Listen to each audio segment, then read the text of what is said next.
welcome to the NeuroTechX Webinar, take 2 on BCI, EEG in VR and AR. So I'm very excited to have you on board with us tonight. I'm sorry about the technical difficulty that we had just before. I unfortunately stopped the broadcasting, not thinking that the YouTube would just shut down the whole event and that I would have to create a new event. I was expecting just to go offline for a few seconds and then come back. So I think that we're all sorted out now. So in the previous YouTube stream, we should have the new link. If you guys are seeing me, hearing me well, can you just say it in the comment, please? I'm going to wait a few seconds because of the delay we have, just to make sure that we're up for a good stream this time and not requiring a third attempt. So I'm just going to wait in the comment to kick in to let me know that everything is under control. You're good. Thank you, Brendan. You're the first one. So I'll just keep on doing. So the agenda for tonight will probably just extend slightly, but we'll maybe, depending on how the audience and how you guys are pumped, we have very interesting guests tonight to talk about the whole world of EEG and BCI in VR and AR. And this can go in different directions. We'll see how the audience is, what is of interest, and then our guest speakers, which are Graham Moffat from InteraXon, and we also have Ramses Al-Qaid. I'll let him pronounce his name correctly if I'm butchering it, from Neurable. So 2 companies that are getting started in the field that already have some products in motion. So I'll let them tell you where they are in their timeline, what the vision is. I'll let them introduce themselves. So just before we dive right into the real meat, which is these 2 companies, and then we'll have a Q&A. So they will both have 15 minutes to present, as I said, their company, their products, their vision of the future. And then we'll dive into a 25-minute Q&A. And then we'll, depending on how that leads us, if we continue the discussion later on either on the stream, on Slack, and then we'll see. We're trying to be kind of working within a framework, but being kind of a very NeuroTechX, a very bottom-up organization, as most of you know by now. So we'll try to provide you as much value as possible. So if you guys are interested, we'll continue the discussion further.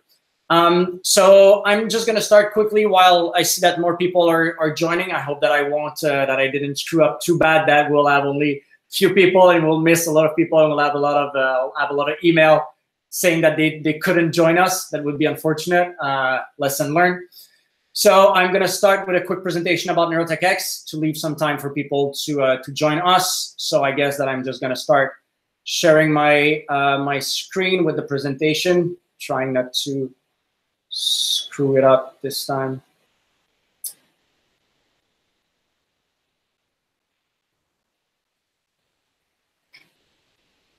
So you should see the NeuroTechX presentation. So NeuroTechX is an international neurotechnology network community. It's a non-for-profit organization with the mission to facilitate the advancement of neurotechnology. So the mission is rather ambitious and bold and vague at the same time. The whole organization really started with a bottom-up need from the community. People were watching videos on YouTube about neurotechnology, BCI. People were getting very excited about the future of the field. And some people were doing their master's or their PhD in the field, but there were very few events for them to go outside of very academia-focused conferences. So people wanted to have some local events and some international community. People wanted to know who's doing what's the future. People wanted to talk about the ethics of the field, where we're going with that. So we saw that there was a trend. And in 2014 in Montreal, we started what we called BCI Montreal at that time. And that was really just this idea of having a local community and to discuss about the field of brain-computer interfaces. So a few people got together in Montreal. We invited some speakers, and then a second event, a third event, and then it grew from there. And we started having some people from other different cities saying that it was cool that in Montreal we had a local ecosystem, a local neurotech community, and they would like to have that kind of community in their cities as well, and they would like to connect in Montreal and people in Montreal and other cities. So NeuroTechX was born. late 2015 with the help of the San Francisco chapter, New York chapter, and Montreal, and very quickly after, Toronto, Boston, and many other chapters came to life. So we're really excited to see the growth of NeuroTechX. And then we started listening to the community, and we divided the organization in 3 main pillars, which are mainly community, education, and innovation. So the goal of the first pillar is, as its name mentioned, is to bring people together. So we do a lot of physical events in different cities, but we also have a Slack platform. As most of you know, we have a Slack platform. Now we have 2,500 members, and we want to get better at community building as well. So this is why we're starting to do some webinars, so that we can actually get together around a specific team, get some interesting people in the room and discuss, ask them some questions, and have some conversation on a specific team. So that's the community pillar. The second one is education. So want to build tutorials, educational materials. So we have a EDU platform that Sydney is currently spearheading. Want to get better at that as well, providing more resources. We start as well student clubs for undergrads, so that they can start hacking and working on projects and educating themselves. We're doing some workshops. We're going to have some in Montreal and deep learning coming soon. So we're doing a bunch of initiatives around these 3 pillars. The third one is innovation.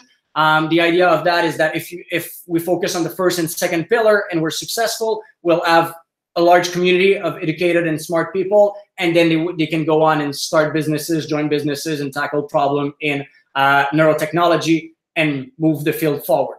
So that's the vision of the organization. As I said, we started with few chapters. Now we're in different cities. Different chapters are organizing different events at different scales. Some are more recurrent, some are bigger, some are smaller. So we're a bottom-up organization, so we like to listen to the community, what's needed in this specific community, and each city has their own challenges and opportunities. So we're very excited to be in many cities and have a very wide range of reach. So as I said, we've started different initiatives. I won't go too much in depth. If you want more information, you can go on the website, or you can join our Slack and ask more question about NeuroTechX. But the meat of today is definitely not on the organization. So EDU platform, gonna skip that as well because we started a bit late. We started Student Club, very, very exciting initiative. So if you are an undergrad and watching this stream right now, and you don't have a Neurotech Student Club in your university and would like to have one, get in touch with us, and would like to have you on our annual competition for Neurotech Student Clubs for undergrads. So with that, I'm gonna stop it there for the NeuroTechX presentation, and I'm gonna hand it over to our guest speakers, which I think are way more interesting than myself tonight. So we're gonna start with InteraXon. I see that Graham is looking to share a screen and get this off the ground. So I'll leave it to Graham from InteraXon to both introduce himself, the company, the vision, and then we'll take it from there with Neurable afterward. So Graham, the floor is yours. You should be the one presenting, and the stream should switch from me to you in a few seconds. So take it away. Thanks Yannick. It's a real pleasure to be here. Thank you for inviting InteraXon to participate in this exciting workshop. We're big fans and supporters of NeuroTechX, of the student clubs, of the initiative in general. We're all members ourselves. We host the Hack Nights here at InteraXon. And we're also big fans of Neurable, so it's a real pleasure to participate in the webinar tonight. Thank you again for inviting us. So I'm Graham Moffat. I'm the chief scientist here with InteraXon, and with me today is Ben Shapiro, who is a new member of our team who's spent a couple of summer internships here at InteraXon doing experimentation in EEG, in VR, and so we are from InteraXon. You probably know us if you know about the story of InteraXon a little bit. You might know us for the Muse headband, and maybe even for the funky EEG eyeglasses that we make. But what you might not know about us is that our origins are actually in trying to integrate EEG into augmented reality and into virtual reality. This is actually where the company comes from. So some of you will have heard of Steve Mann. Steve is a professor he's from the Media Lab originally. He's a professor at the University of Toronto. And Steve has been is considered the father of wearable computing. He was a founding member of InteraXon, and he's to this day one of our advisors. He was in the office yesterday showing off his latest inventions. So he's been carrying around displays and wearable computers for decades now. And the computers have gotten smaller, but the spirit is really the same. So this is a picture. We'll go to the next slide. This is a picture of the MIT Wearable Computing Club at the Media Lab from the 90s, which also looks like a band about to drop the hottest techno album of 1996. And this is really where InteraXon also, this is the world that InteraXon comes from. This is the world that Muse comes from. So our founder, Chris Ameny, was one of the co-inventors of something called iTap. iTap was a 640 by 480 heads-up display in augmented reality. This is 2001. This is 10 years before Google Glass. And originally, before we built Muse, Chris was trying to develop a BCI to control the mouse cursor in iTap, to be able to control and push around signals in iTap. So when we started out doing this, there was, I think, maybe not quite a detailed understanding of how difficult it is to build a BCI for augmented or virtual reality. But we quickly learned that. And what we discovered was that, in fact, so Chris accidentally taught himself how to meditate by trying to push the EEG signal around. In learning to grasp and let go of his attention, he got a real mastery for following his thoughts or letting them go. And when he started to ask people about this newfound cognitive ability that he had discovered, some people who knew about mindfulness meditation said, that sounds an awful lot like a mindfulness practice, like focused attention or effortless awareness, which are considered practices in the spirit of meditation, and they're forms of meditation, really. So that was taken out of the lab, and we took EEG signals, and instead of trying to build an active BCI, built a reactive BCI where we turned the signals back on the user, and they were consciously aware of what the signals were, what they were trying to control. So this is the first real public rollout of this was at the Vancouver Olympics in 2010, where people were controlling through an EEG BCI, a reactive BCI, the lights on the CN Tower in Toronto, or the Parliament buildings in Ottawa, or Niagara Falls. And from there, the company got into building wearable EEG headsets, so low cost, highly portable, highly wearable EEG headsets. On the left here, you see an early prototype of one of our early scientists, Sina, building, this is one of the first boards that was put together, and using all kinds of headbands to get this thing to stick on the head. The signature product that we're known for is called Muse. It's a 4 or 5 channel EEG, depending on whether you're building the auxiliary port or using the auxiliary port. Last year, we launched a pair of sunglasses in partnership with Smith Optics and Smith Optics parent company. And these are all continuous EEG systems, very low cost, very portable, and gives you an idea of the kinds of form factors that you can build sparse EEG into. The way that it works in the reactive BCI or the passive BCI sense, depending on whether you're following the instructions, is that when you're calm, you're in a virtual auditory environment, you hear peaceful weather sounds. When you manage to hold on to your attention, the weather stays calm. And when your mind wanders, when your attention shifts, the weather will intensify and it guides you back to a calm state. And this is gamified. There are a whole bunch of ways in which you can collect points. You can track your progress over time. This is the kind of thing that really gets people engaged in their own brain health in compelling and engaging ways. So as I said, we moved on to building things into even more portable form factors. And one of the natural extensions of this was to look at how we build, given that people are going to be putting AR and VR headsets onto their heads anyway, there's a tremendous amount of real estate to be able to build EEG into virtual reality and augmented reality systems. So you can add a bunch of electrodes where you otherwise wouldn't have gotten them, including over the occipital poles and in round parts of the head that are very difficult to do in wearable dry sensor EEG.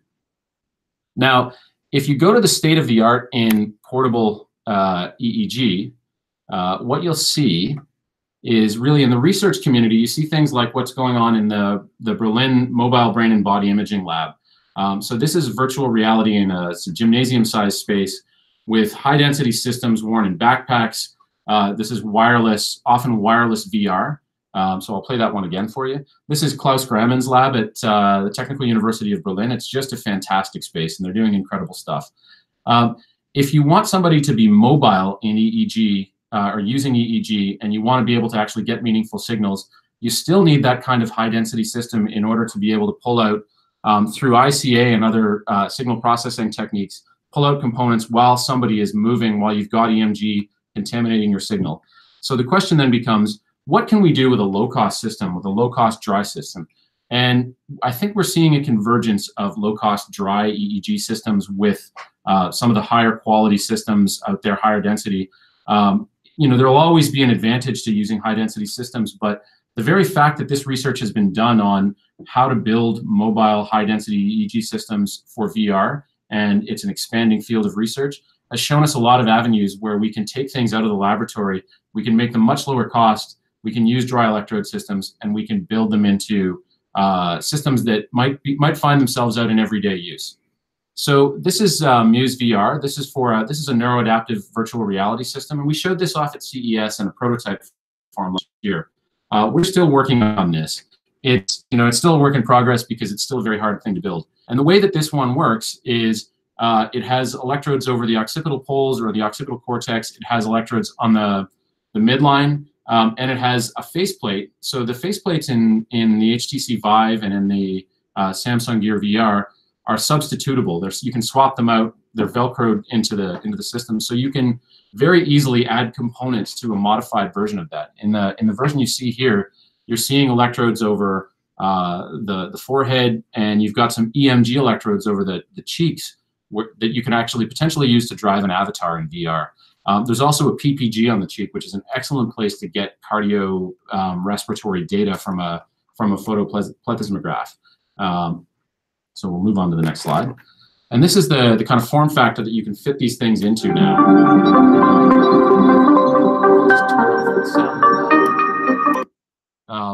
But you can see the idea here is that you get very low-cost systems like the Samsung Gear and HTC Vive, and if you can figure out a way to turn that into a brain-sensing wearable by using the real estate you have on the head, you can potentially add something meaningful, not just for research and hacking, but even for gaming or for learning or for therapeutic and health-based applications using VR and biosensing.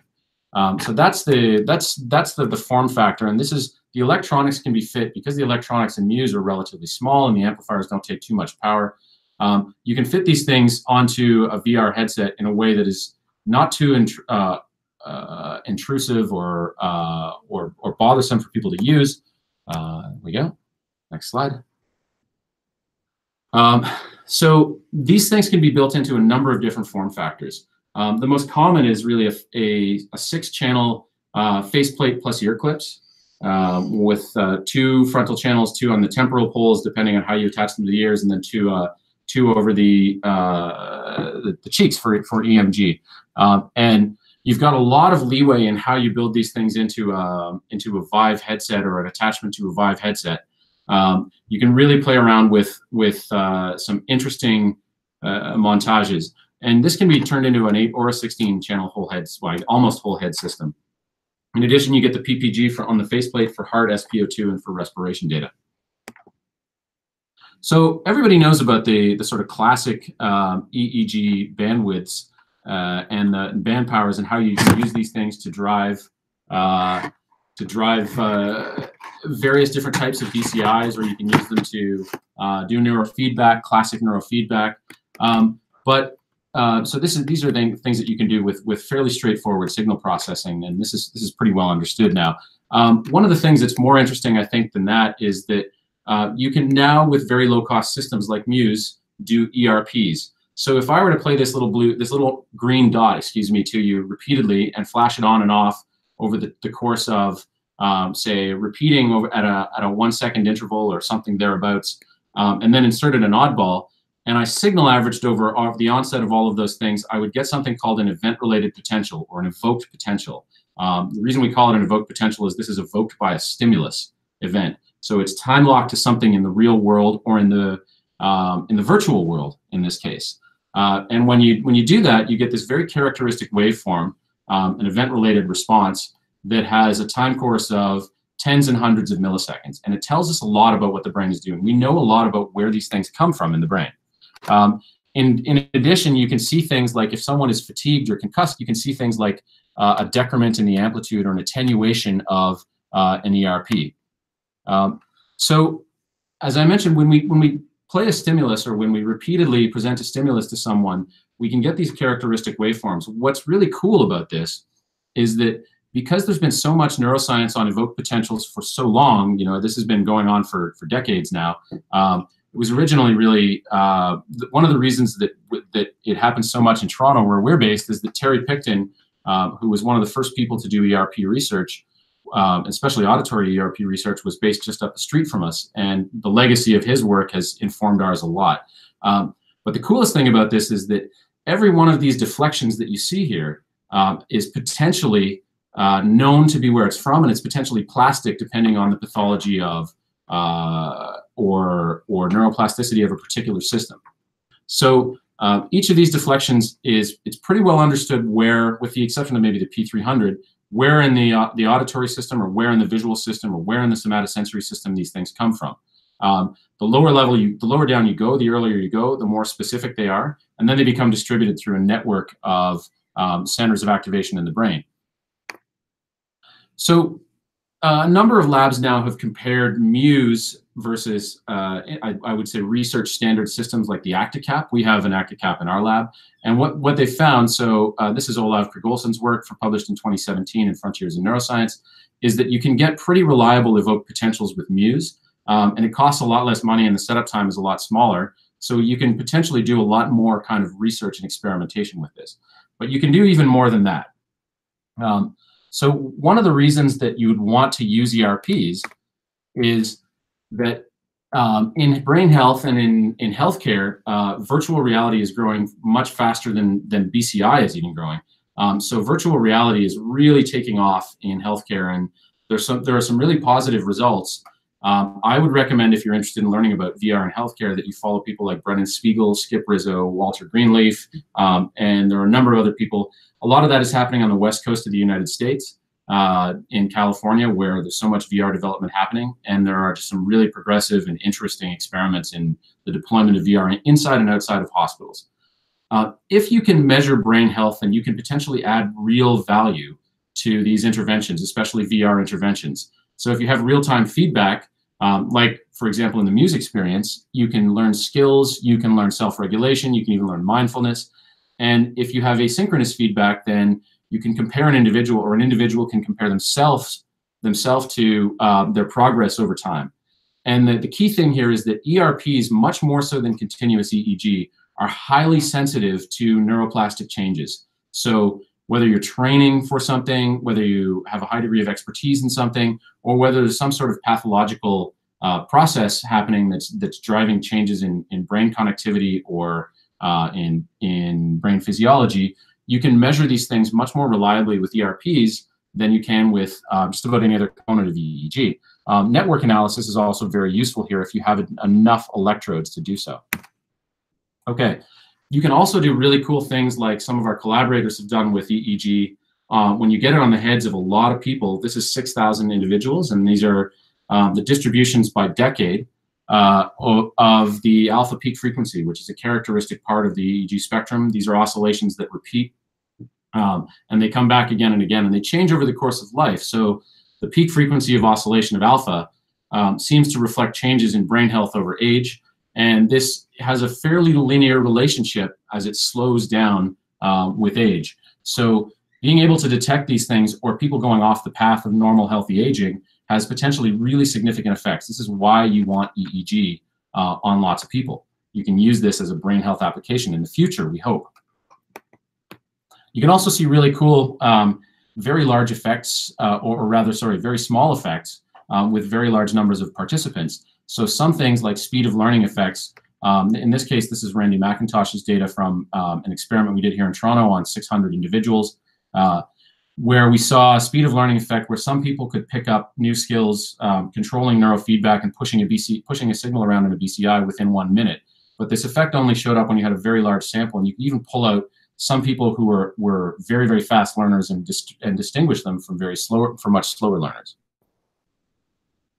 You can build classifiers on evoked potentials as well, which is really cool. So with very highly salient stimuli in the visual system, it takes only about 20 trials before you've got a near perfect performance of a classifier to distinguish just from the EEG, or rather the ERP, what stimulus an individual has experienced, whether it's auditory or visual, and on a single trial basis. So you can see, and Ramses will talk hopefully a little bit more about this, what somebody is responding to and how the brain is responding to a stimulus on an individual single trial basis.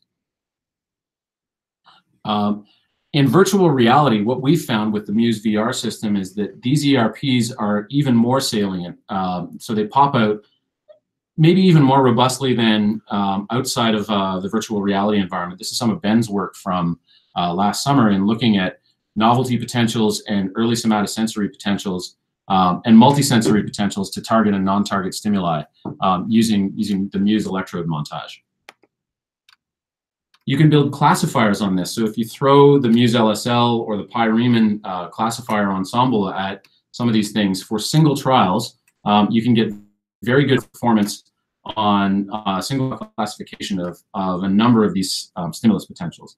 And this isn't just kind of silly, boring stimuli you can do this with. You can do this with very interesting stimuli. So engaging things like the classic face house task. So the previous webinar, NeuroTechX Webinar, showed us that you can get a face house N170. This is a component that responds to human faces. It's a temporal component somewhere around the temporal cortex or the temporal lobe, and it shows up right up about 170 milliseconds after the stimulus onset for a face, and not other similarly visually complex stimuli. You can even see something called an N250 in some cases to familiar faces.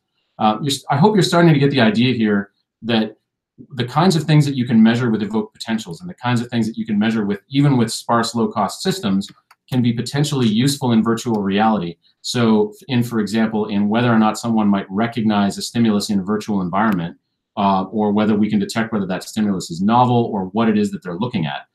These things can be inputs to games, they can be inputs to interactive entertainment, and they can have a whole number of different things. They work across sensory modalities. There's even, so in addition to vision and somatosensation and auditory stimuli, you can even see some of these kinds of responses to olfactory stimuli. Some of the work that Judith Amoris is doing at MIT is really, really encouraging and engaging to that effect. You can use steady state evoked potentials, and they show up beautifully. A classic experiment in BCI is the steady state evoked potential experiment, and these things are just absolutely gorgeous on Muse in virtual reality. So building SSVEP or even ASSR BCIs using Muse in virtual reality does some really, really nice stuff. So we're not the only ones building virtual reality or building EEG into virtual reality. I think you'll hear from Ramses about how the awesome stuff that they've done with wearable sensing has made a really compelling system. Our goal is to be able to take what we can do and what the community is working on and scale it up and produce it at a low enough cost that it's accessible to as many people as possible. We're really hoping that we can get the cost of one of these systems down below $500 so that it's accessible to hobbyists and enthusiasts, and maybe even lower than that, so that it can go widespread and make for compelling future integrations between neurotechnology and AR and VR.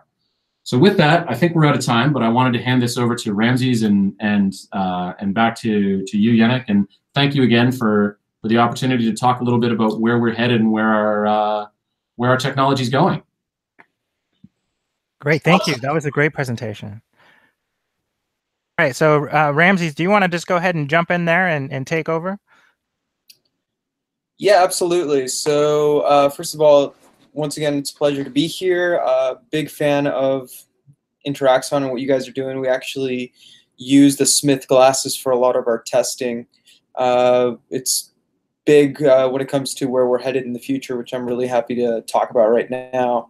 So I'm going to start sharing my screen, and we'll hop into a few things. I'm glad he covered some of the science because I did not have a lot of that in my slides. So I'm glad that you gave everybody kind of a background in that area. So for me, when it comes to neurotechnology, this has been a life passion of mine. I've been working on this since I was about 8 years old. And when you're 8, you obviously don't know what this all means. My uncle got into a trucking accident and lost both his legs. And so I've always been trying to create technology to help people with severe disabilities. And what that means when you're at that age is trying to figure out the path that you're supposed to go on. And I ended up focusing on electrical engineering and signal processing in college, and I spent most of my my childhood in IT. And what I came to a realization to is that mechanical devices are going to get better and better over time, but what's really missing is trying to understand the brain itself and what it actually means. And so I did my PhD at the University of Michigan with Dr. Jane Huggins, who I'm sure a lot of you know. She was the former chair of the BCI Society on brain-computer interfaces. And so the company Neurable really focuses on software. So while you're talking about InteraXon and a few other players like Wearable Sensing, who's another company we work with, they're really focused on the hardware, and they make great sensors. We're really focused on machine learning and trying to pull the most information out of the brain possible. And really what our vision is, it's focused on virtual reality and augmented reality. It's this world that everybody keeps talking about, where the data is outlaid in front of you, and you have the ability to interact with it. You have the ability to have an operating system of the brain that isn't just reactive but proactive too, based off of how you feel, what internal changes are happening, how does it adapt for you. And the reason that's important is because with every large computing change, there has been a change in human interaction. Initially, we had the computer, we had to create the graphical user interface, and that was, the computer itself. The mouse was the hardware, the interface was the GUI, and then that's how we actually controlled the computer, and then the computer actually controlled the world and other things around us. With smartphones, we've removed the hardware layer. Now we physically interface with the system itself. Our finger touches the screen. And as we become more and more in tune with these computing devices, and they start becoming created in such a way that they interact with how we want to interact, we start removing these layers that separate us from the actual world. And that's where we get augmented reality, where the data is in front of us, where we interact with our hands, with our eyes, and even with our brains. And that's something that's currently missing from the whole aspect of things. And so that's really where our tech and where our focus is on the software side. And our company really focuses in two key areas. One of them is that I think is going to be incredibly important is human insights. So understanding how a person is feeling, how different stimuli and different actions actually affect the users themselves, and how we can create a system that can react for them even before they even know that they wanted something to occur. And even bigger than that, how do you use other event-related potentials, which is something that was covered previously? How do we use those in a natural way so that we can gather insights from the person, or even correct mistakes that occur, etc. And so human insights is a big area. This is actually the product that we work with partners. It connects to a virtual reality system. You can kind of see it up there. This is our headset. It's connected to an HTC Vive, and these are sensors from Wearable Sensing. So there is 7 electrodes, and they go through the hair, and they record brain activity. And we basically use our machine learning system to pull a deep amount of insights. And the problem with insights is reliability. It's very easy for you to put on a headset and say that somebody is stressed or calmed or all these different situations. But with all the noise that exists and all the artifacts that happen, it's really hard to truly pull rich information out unless somebody's absolutely still and you have tons of data of the same thing. And so we focus on doing that real time, displaying it real time. This is actually somebody's wearing the HTC Vive. You can imagine this little head floating here as the person, and here's an actual store. You can grab objects, you can interact with them, you can see the brain data in real time. You can leverage eye tracking as well to see how brain-eye combinations both support and refute one another. The other area that we think is going to be really important in the future is selection, the ability to click with your mind, the ability to work hands-free, voice-free. At first, it's going to be in light enterprise applications. So, you know, a worker getting instructions, navigating through them, navigating through a GUI while their hands are busy. Also, private communication, you know, being able to talk, being able to send messages, even if it's just quick replies, but in a private way using a AR wearable, basically. And you know, we've done a lot of work. This is actually a demo that we did with our virtual reality system, but it kind of shows you where we're at when it comes to performance. So, you know, in the previous presentation, they touched on event-related potentials and how you can use them for basically identifying oddballs or things that happen in the environment that are important to the user. And so here we're actually using it in a game scenario. And while this is a game, our company doesn't make games. We focus on user interactions and insights. But a game is a great example to show you how much deeper things can go. You can think of it as a computer mouse or a keyboard where they use them in games, and that's actually a very demanding area to use it. So if you can use it for that application, you know, there's an infinite level of applications you can use it for. So I'll just show you guys a quick video. This is a pretty old demo on our end, but you'll see that a person is able to use the oddball paradigm, grab objects, throw them. All of this happens in real time. Normally, when you're talking about oddball, you're you know, it's relatively slow. You know, it takes anywhere between 5 to 10 seconds if you have a fast system. But you can see we're able to grab objects relatively fast. As soon as the user actually wants to grab an object, he'll be able to.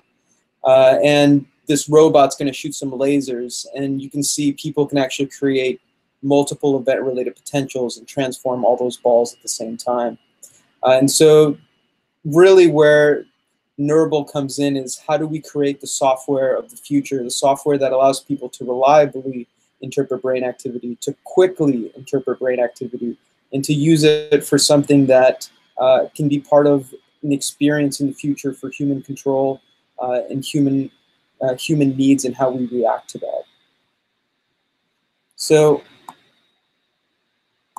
those are kind of, you know, these are just a few different demos. I think this is one that we actually did maybe about a year ago. This is Skyrim.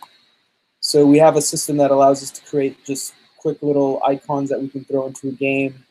And then whenever we're ready to actually play the game, we can throw it up. And here a person's casting spells in Skyrim. But you can see how we're able to do things in relatively quick speed compared to what most people think EEG and BCIs can do. And that's really where the magic comes from, what Neurable can do. And it's all done through the machine learning side. It was work done at the University of Michigan. It started out with my PhD work that we spun out as a company. Now, obviously, I have this incredible engineering team that has since brought far more innovations than I thought were even possible. But here you can see James using it, and the way that this game works is you use the P300 to select the spell you want. And then in Skyrim, there's a charging mechanic, so he charges it up by holding a button down. And then so all the casting is done with brain activity. Roadmap-wise, this is also, you know, a great place to talk about where we started. Our roots are in scientific research. I started my work working on, you know, caps that had up to 256 channels with gel. It was awful. It's something that only works in research. And while, you know, there's a ton of places where you can use this applications now, our real goal is to create that future-forward product. So we've worked toward building, working with companies like Wearable Sensing, porting our technology over to dry sensors. Being able to do near real-time event-related potentials is great, but if you can only do them with this 256 gel cap, it's useful to only a very small amount of people. And so we've reduced our tech down to, you know, 24 electrodes with Wearable Sensing's technology. Most recently, we've reduced it down to 6 electrodes, and this is where we're really targeting consumer and enterprise niche markets. We, once again, don't focus on the hardware. We look for partners, develop great sensors, And our goal is to basically do what we did with 256 gel electrodes with less and less electrodes, with, you know, basically increasing the difficulty of the problem. And we've been able to retain those performance metrics now at 6 electrodes, and we're looking to reduce it even more. Our goal is to be able to devices that are just part of wearables. Right now, when we're talking about augmented reality, there is you know, a real estate availability on the face, but it's soon going to go away. You know, with VR, you can take over the whole back of the head. With augmented reality, for it to reach its true area, you need to be able to fit inside the bands of eyeglasses, or, you know, some sort of hearing aid or something that you go inside your ear. And this is where we really see brain-computer interfaces becoming ubiquitous technologies for both reactive and proactive methods of control. And so this is really where we're working toward building our technology to. And once again, that's purely on the software side. And so to us, it doesn't seem obscene to think that very soon we're going to have augmented reality glasses with some sort of dry earphone EEG, and then that's just how you control your tech. And what I'm actually throwing up here is not too far from reality. You know, the glasses to the left are ODG. They're a company that currently exists, but there's a lot of other companies that are bringing out augmented reality glasses as well too. And the dry headphone EEG is actually from a lab that I believe they're from Japan. But, you know, there's a lot of companies out there, including InteraXon, that are working on you know, glasses form factor. And we actually do use InteraXon's glasses. We do use P300s. There's still work to do to get them to the performance level that we think they'll be ready for consumers. But every single, you know, month, basically, we're increasing our performance and trying to get that ready, because to us, that is the ultimate form factor. That's how you get from where we're at right now with augmented reality to what we keep visualizing in the future. A system that allows us to control things, a system that allows us to communicate with others silently, allows us to use our hands and work.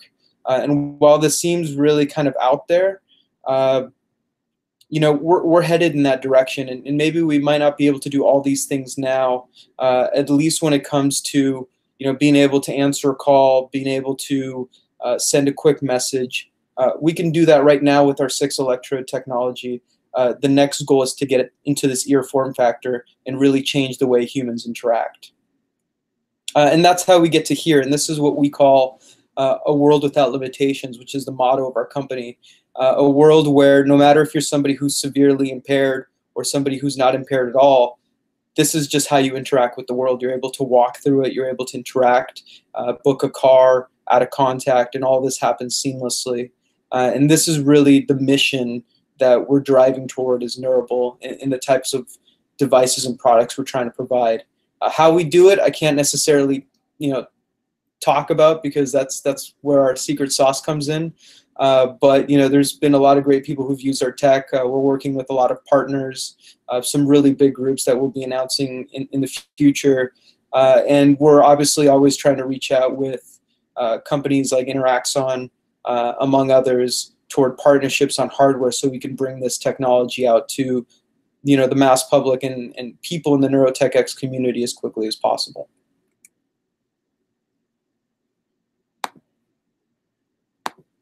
Great, that was a great presentation. Yannick, did you want to say a few words? Yes. So yeah, thank you very much. Thanks, Micah, for handing over. I was answering some question regarding some of the technical difficulty we had before. So actually, Graham, I have a question to ask you, because you mentioned some of the N170, and last webinar we had last month with Dano, we had a live EEG experiment. I know that Micah as well has done some VR interviews. So Micah, I'll let him introduce himself, but Micah Blumberg as well is on the call, and he's going to be the one handling the Q&A section from now on. So he's going to lead the show and the question. And Micah has already done some interviews in VR where kind of like you're in VR and you have the avatar. So I'm wondering, when are we going to do the next phase of this interview, the part 2 of this interview, the 4 of us in VR with our EEG headset on, and that we'll have the 170 ERP from Dano and the notebooks where we'll see that in real time. Give me a timeline here. When are we going to do that so I can plan the event and start promoting it? If we could make enough prototypes, we could do it tomorrow. You know, the challenge with these things is that if you're only making a few of them, they're extremely expensive to make. And if you're making a lot, the cost comes way down. So we're still pushing through the prototyping phase right now with the Muse version of this. And figuring out the optimum, like, so Ramses has some input and others in the field have some input, and everybody has slightly different ideas about the electrode montage. We know in virtual reality that having a lot of representation of the visual system in the occipital pole is really, really helpful. For some kinds of tasks, it's really great to have auditory coverage, and for others, you know, motor imagery, you might want something a little bit closer to the center of the head, maybe over the sensory motor cortex. So this is still a work in progress, and I think that the montages in virtual reality headsets, even though it's, as Ramses says, it's in some ways sort of a transitory phase until we get to true, very low profile sort of glasses kind of form factor. It gives us an opportunity to do some real fancy machine learning and to get some great data from all over the head while people are still wearing virtual reality headsets with lots of real estate on the cranium to put electrodes in. So it's you know, it's our hope that that virtual reality keeps picking up enough that we can really do something here as it transitions into more of a form factor. Awesome. Awesome. So from what I hear from that is that we're going to all have a part 2 soon enough in the future. And we'll all be in VR with our avatars, and we'll have some real-time EEG demonstration. So what Yannick was saying was right. As I do have some questions for y'all. Let me introduce myself real quick.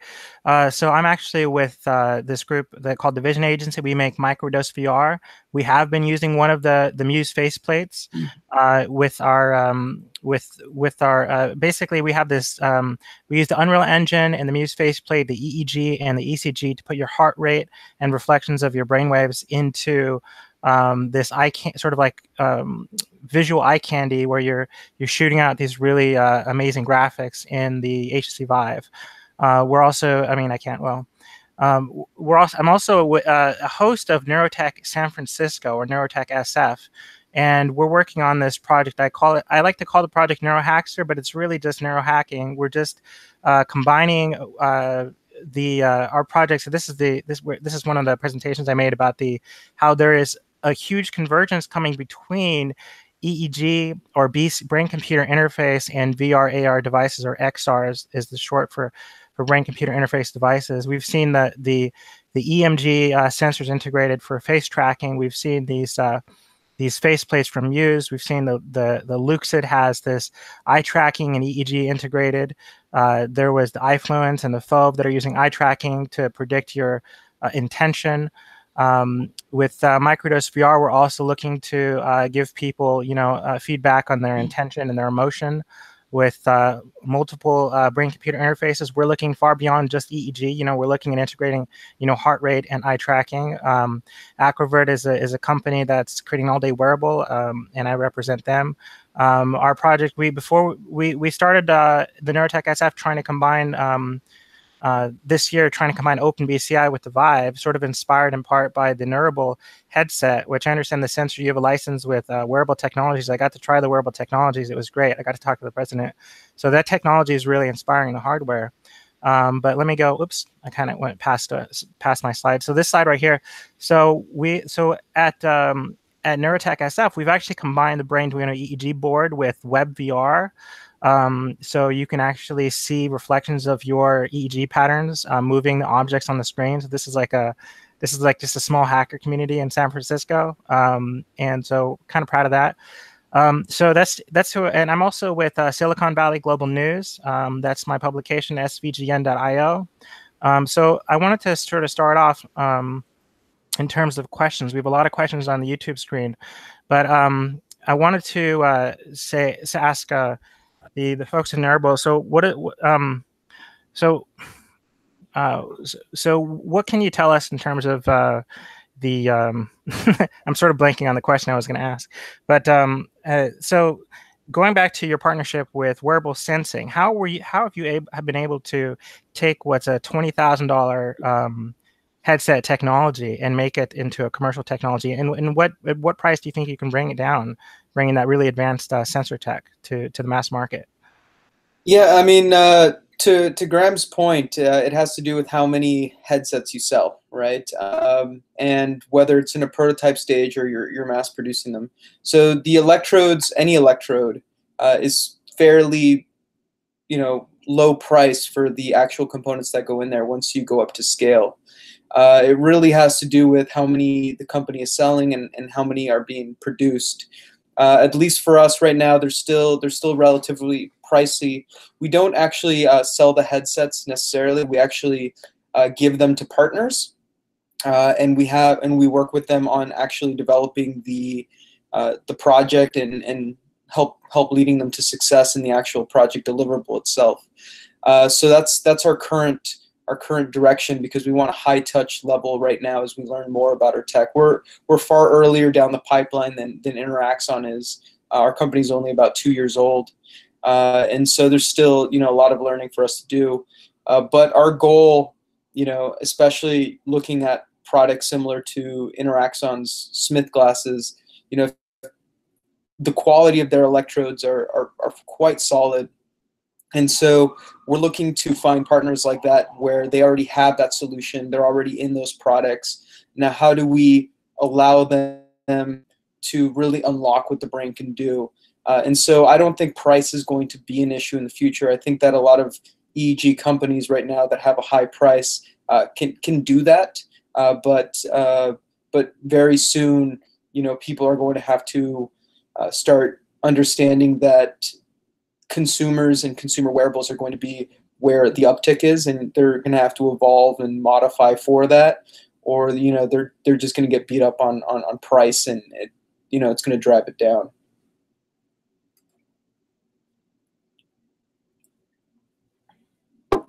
Okay, so let me go ahead and we have a bunch of questions on the YouTube channel over here. So Brandon Siebert asks, how is it possible to isolate and classify brainwave activity related to motor events of the human body? Does someone want to answer that? Yeah, I mean, I can give it a shot. In a sense, it's doing machine learning on these things requires that you have a kind of a mix of skill sets. So you have to be able to do the behavioral tasks, and you have to be able to measure them and train people at those tasks, and know that they're doing the tasks right, so that when you get the brain signals for those tasks, whether it's motor imagery or motor control, that what you're measuring and your training data set is well labeled.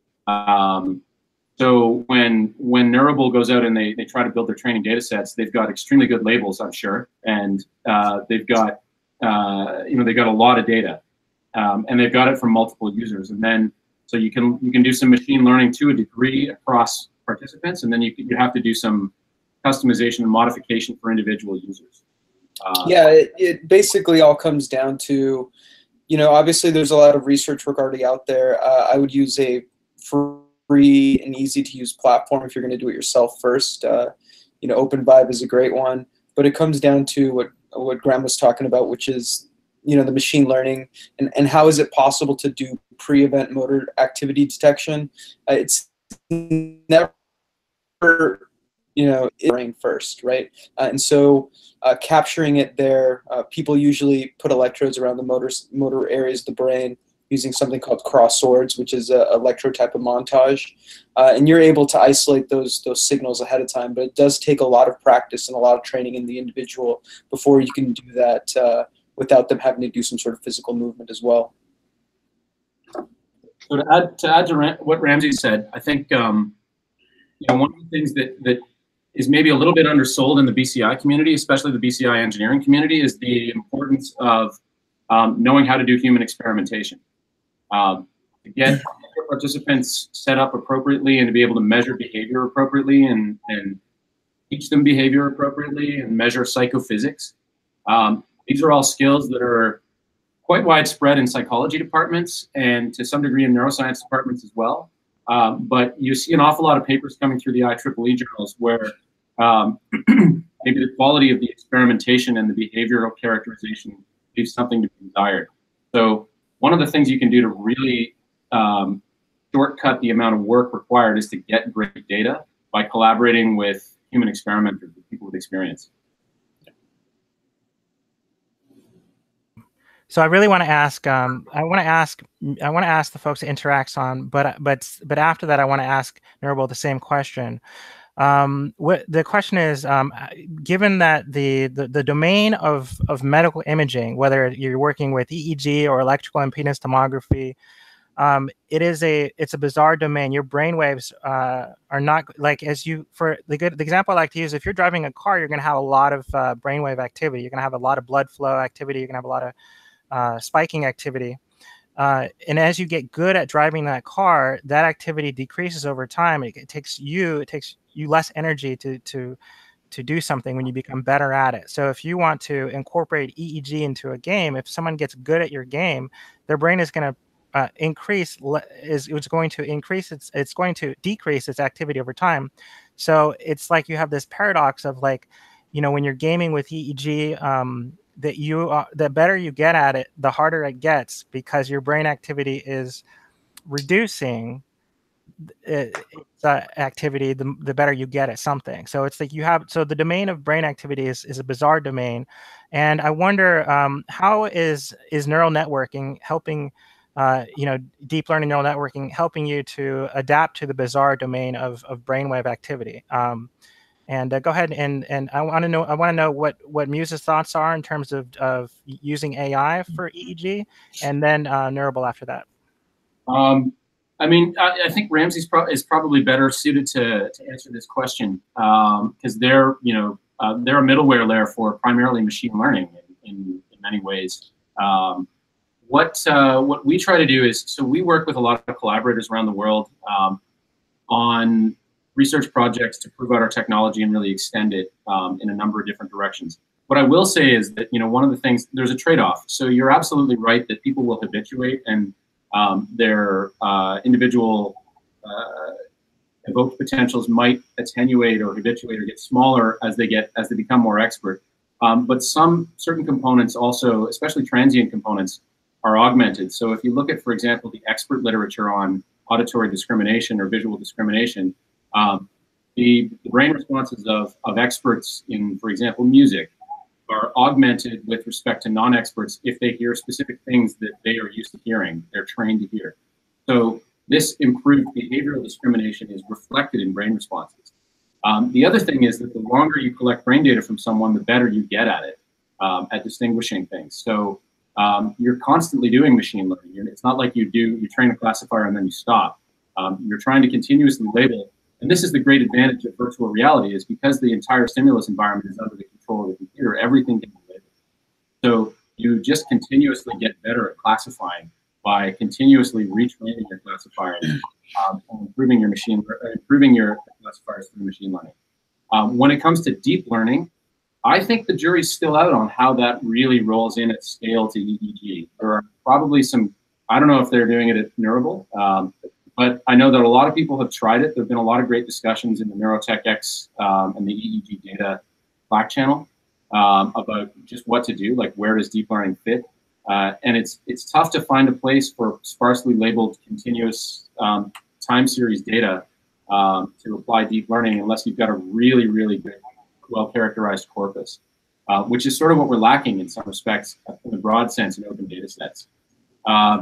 So I think the jury's still out on how we apply deep learning. There are a number of papers out there on classifying sleep using deep learning. Maybe Ramses can speak a little more to this and the kinds of machine learning techniques that they use.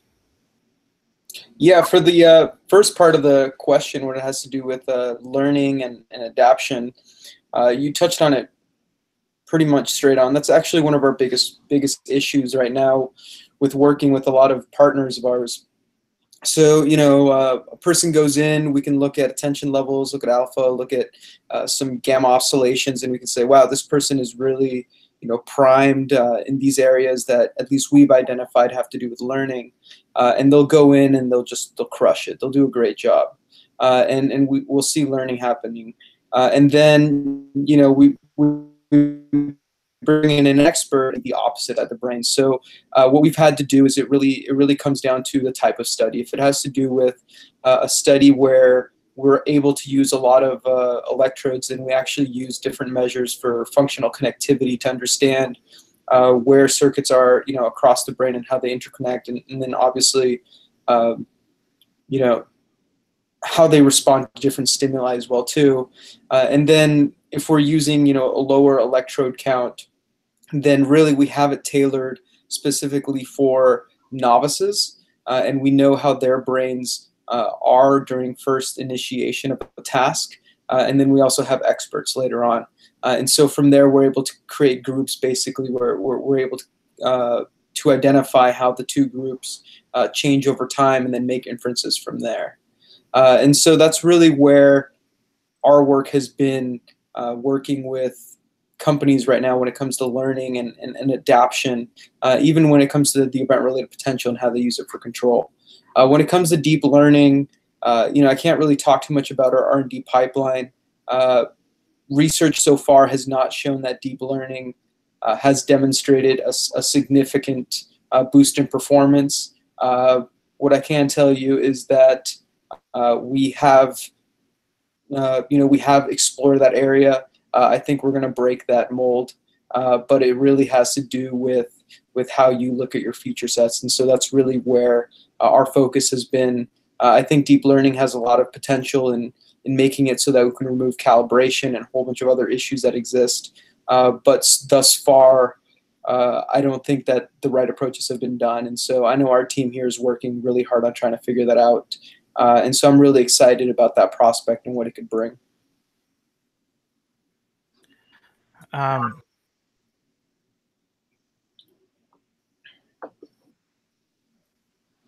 My computer is really slow. Let's see. Can you folks hear me? Yep. Okay. So I wanted to ask another question related to, actually related to what was the last thing? What was the last thing that that Graham said? I forgot. Or Ramsey. What was the last thing? What was the last sentence you said, Ramsey? Could you say? We were talking about deep learning and oh yeah, its benefits. Yep. So regarding okay, actually, sorry, I'm just having like my brain is going blank for a second. Would you just say your last thing again, because that will jog my memory? Yeah, absolutely. Basically, I think deep learning has a lot of potential when it comes to removing calibration for a lot of these, BCI modalities. Oh. And it was a calibration question. So yeah. So a big thing for consumer-facing EEG companies is like when people put on their EEG headset, they may put it on a different way every single time.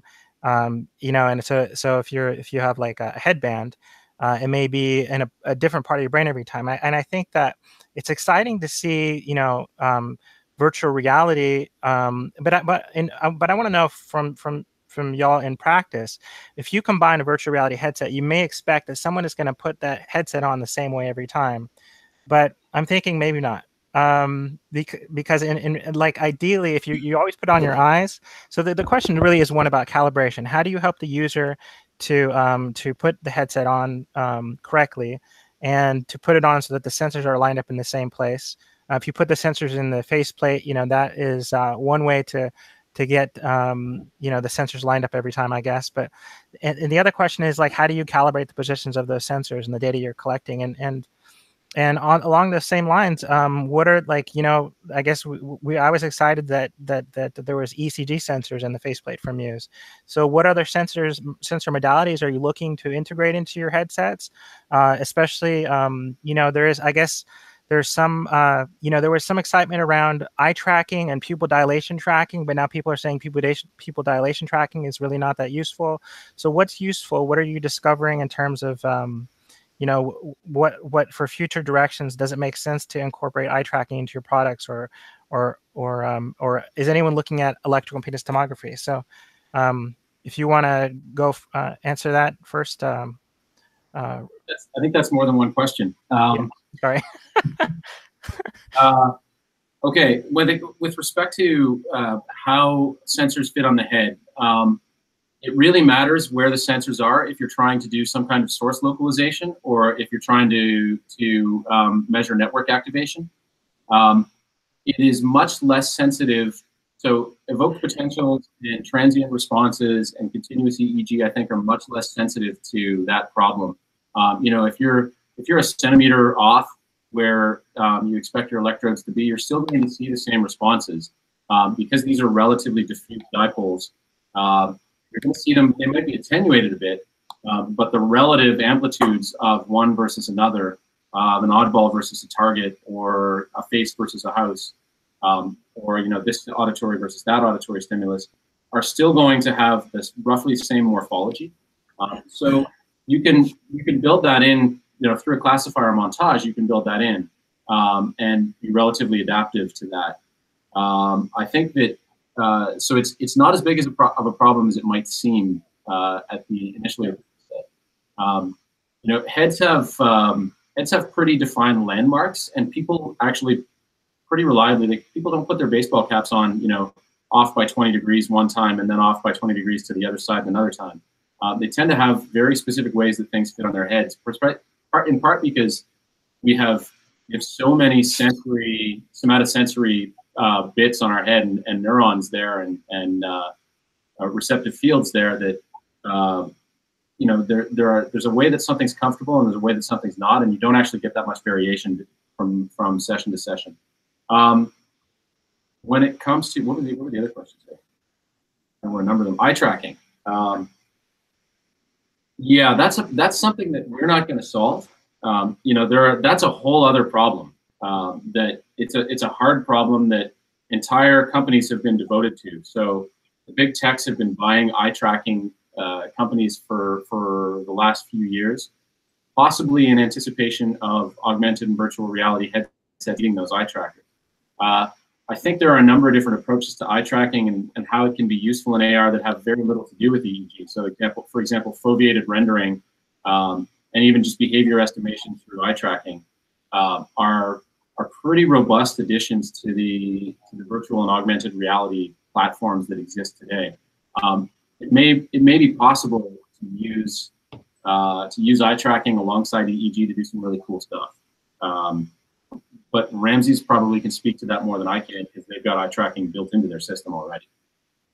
Yeah, so at least for the first question, you hit it 100%. For the most part, we haven't had too many issues when it comes to electrode positioning, as long as the design of the EEG system is intelligently designed.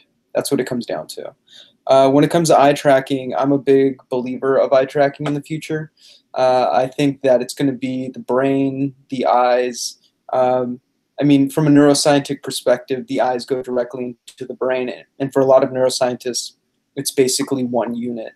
And so, you know, we started implementing eye tracking about 6 months ago into our tech for some of our clients. And when it comes to analytical, you know, insights, basically, it's been significant there. You know, there's areas where your eyes can lie about what you're interested in because of saliency, visual saliency, which is what objects are the shiniest or the brightest or you know, colored red in front of you versus what your brain is actually trying to focus on or pay attention to. So, you know, using the brain to counteract some of those areas where your eyes are being, you know, naturally look at specific areas, we're able to disentangle. But the reason that at least I think it's going to be important is because your eyes are very good at being an input signal. You know, you are normally going to look at something that you want to interact with. But when it clicks or how it happens, that's really up to your brain. At least that's our perspective. Think of it as a computer mouse. You know, as you scroll your mouse, you can think of that as your eyes moving, but then clicking is something that you want to do with your brain because eye trackers are always on. They're always trying to click. And there's a lot of companies out there who are working on using, you know, different eye responses to understand clicking and interaction. And normally that's a very uncomfortable thing to do. And the reason for that is because our physiology just isn't designed that way. Our eyes are constantly supposed to be intaking information. And that's how they naturally want to work and activate inside the world. And so, you know, we implemented it a little bit ago. It is a huge problem. Tons of companies are working on it. Once again, you know, we're mainly focused on the software side for the brain, but wherever the eyes and the brain represent data together, that's something that we're really focused on as well. Sounds great. All right, we're going to go ahead and send it back to Yannick to help wrap us up and get us out of here. Yes, thank you, Micah, for the Q&A. We do have a lot of questions that were not answered, unfortunately, in the chat. Obviously that was a very interesting topic. We kind of expected that could happen. We have a lot of questions. But I want to be respectful of the time of our guests. Obviously, we had a late start and we're already past the time. Already generous enough to be with us, two of them with us at the same time. So I would like to first thank you. We very appreciate you being here with us tonight and provide a lot of insights about your product, company, vision about the field, answering some of the questions. We'll invite a community and people that have started asking questions to continue the conversation on Slack. We'll try to provide some more answers both on Slack and on the feed in a few seconds. One question, however, I would like to ask before we go, because NeuroTechX is very bottom-up organization. We want to provide as much value as possible. And there was a question, I'm forgetting who from the feed, but ask about a student, I think it was a master's student, asking about what's next. How can you get involved in that space? And I know that Graham, from some of your talk, you talk about that kind of stuff often, that now having a job in neurotechnology is kind of a thing. It was not as easy, or that was not really a thing a few years back, but now with big data, with these consumer technology. So just quickly, if you don't mind, just giving some insights of your own journey. What if you were a master's student or undergrad at this point watching this feed? What would you encourage people to do as their next step to be part of this neurotech journey? Oh, go ahead. Go ahead, Graham. Okay. So yeah, I mean, the easiest thing to encourage and the most obvious one for me is spend some time in the NeuroTechX Slack, ask questions, learn skills, play around with data. You know, have a look around at. We're gonna try and advertise every job on NeuroTechX. I suspect that a lot of other companies will as well. I remember seeing Kernel recruiting in the NeuroTechX Opportunities channel. There is. It's kind of amazing to me that you can actually get a job in neurotechnology, like with an EEG or signal processing or machine learning background. That there are private sector jobs for neuroscientists to do signal processing and hardware stuff. There were always jobs for neuroscientists who did the drug development stuff, but now there's stuff in the hardware side and on the signal processing side. That's just an amazing 3 to 5 years. And Ramses has hired a bunch of people. We've hired a bunch of people here at Muse. There are other companies around, especially Paris and London and New York and San Francisco and LA and San Diego and Toronto and Montreal. There are companies around that are doing cool stuff. Historically, when a new field gets going, it's PhDs who are recruited into solve the hard technical problems because they've got a highly developed, highly specialized set of skills. And then universities adapt to that and they start teaching those skills.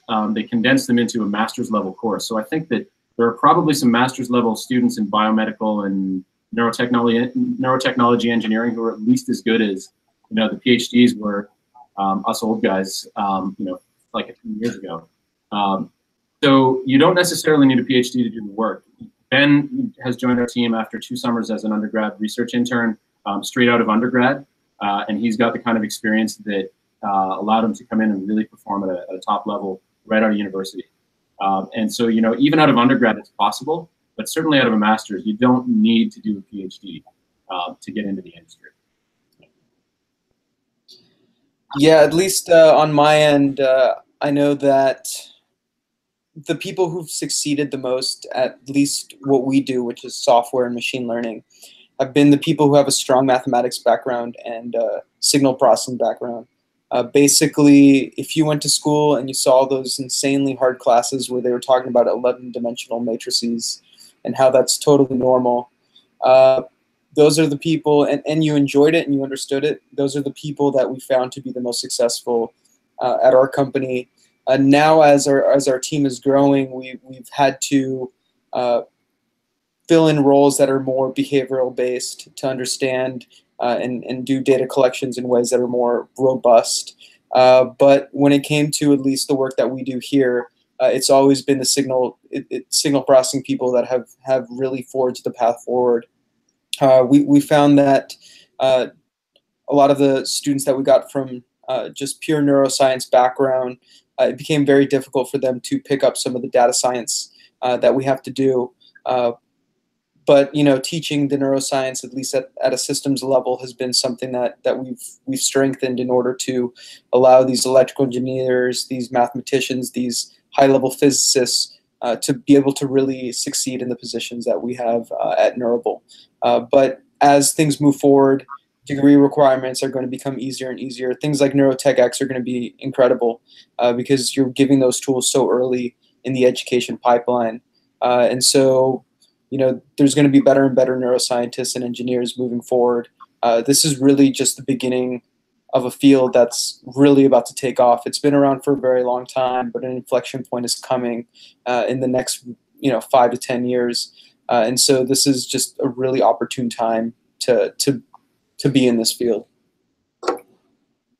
I love it. What a way to conclude this this great webinar. So that's actually, before you wrap up, that's a really good point that Ramsey's raised. Do you need a neuroscience education to go into this field?